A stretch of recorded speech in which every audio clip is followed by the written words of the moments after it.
Surat suara pemilu 2024 yang dikirim PPLN Taipei ke WNI sebelum jadwal pengiriman kini jadi perhatian Bawaslu RI.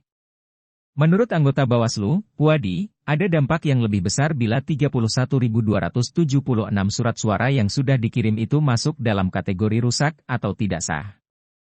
Bawaslu berpandangan bahwa tidak terdapat kriteria surat suara rusak akibat kesalahan prosedur pengiriman surat suara sebagaimana diatur dalam lampiran keputusan KPU nomor 1395 tahun 2023, kata Puadi, Kamis 28 Desember 2023.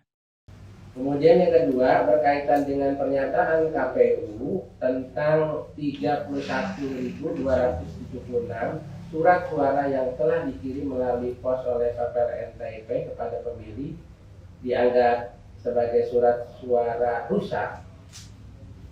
Bawaslu berpandangan bahwa tidak terdapat kriteria surat suara rusak akibat kesalahan prosedur pengiriman surat suara sebagaimana diatur dalam lampiran keputusan KPU nomor 1395 tahun 2023 tanggal 20 Oktober 2023 halaman 49. Jadi dengan demikian tidak ada alasan hukum bagi KPU untuk menyatakan sejumlah 31.276 surat suara yang telah dikirim melalui pos oleh PPLN Taipei kepada pemilih sebagai surat suara rusak.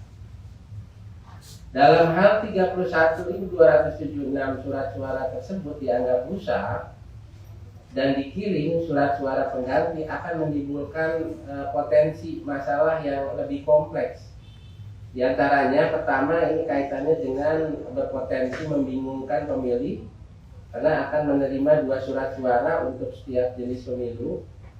Kemudian yang kedua berpotensi pemilih mencoblos surat suara untuk setiap jenis pemilu lebih dari 1 kali.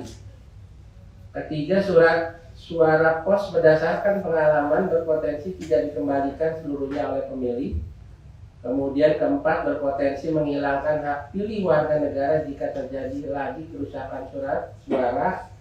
Berikutnya, karena tidak boleh lagi dilakukan pergantian surat suara lebih dari 1 kali. Selain itu, Puadi mengatakan, akan ada inefisiensi anggaran negara dengan pengiriman ulang surat suara dan bahkan berpotensi pada pelanggaran pidana pemilu. Agung Darmada melaporkan.